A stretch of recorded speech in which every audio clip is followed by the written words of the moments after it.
রাসূলুল্লাহ সাল্লাল্লাহু আলাইহি ওয়াসাল্লামকে ভালোবাসা এটি ঈমানের বিষয়। বরং শুধু ভালোবাসা নয়, রাসূলুল্লাহ সাল্লাল্লাহু আলাইহি ওয়াসাল্লামকে আল্লাহর পরে সব কিছুর চেয়ে বেশি ভালোবাসতে না পারলে ঈমানদারি হওয়া যায় না। তিনি বলেন, লা ইউমিনু আহাদুকুম হাত্তা আকুনা আহাব্বা ইলাইহি মিন ওয়ালিদিহি ওয়া ওয়ালাদিহি ওয়ান নাসি আজমাইন। তোমাদের মাঝে কেউ ততক্ষণ পর্যন্ত পরিপূর্ণ ঈমানদার হতে পারে না যতক্ষণ না আমি তার কাছে তার শ্রদ্ধার পাত্র বাবা মার চেয়ে, তার স্নেহের পাত্র সন্তানের চেয়ে এবং সমগ্র মানব জাতির চেয়ে তার কাছে আমি যতক্ষণ না অধিক প্রিয় পাত্র হই। হতেই হবে। লক্ষ্য করুন সহিহুল বুখারীর হাদিস, ওমর ইবনুল খাত্তাব রাদিয়াল্লাহু আনহুর অবস্থাটা কেমন ছিল।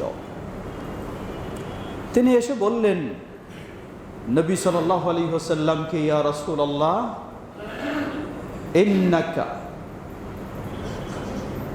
আহাব্বু ইলাইয়া মিন কুল্লি শাইইন ইল্লা মিন নাফসি।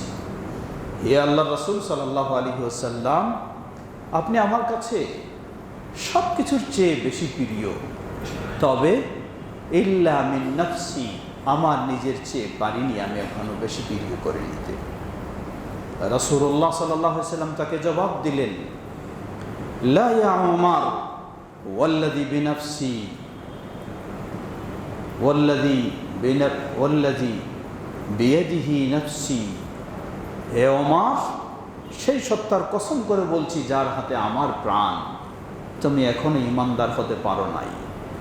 হাত্তা আকুনা আহাব্বা ইলাইকা মিন কুল্লি শাইইন, যতক্ষণ না আমি তোমার কাছে সব কিছুর চেয়ে, এমনকি তোমার নিজের চেয়েও তোমার কাছে আমি অধিক প্রিয় পাত্র হই।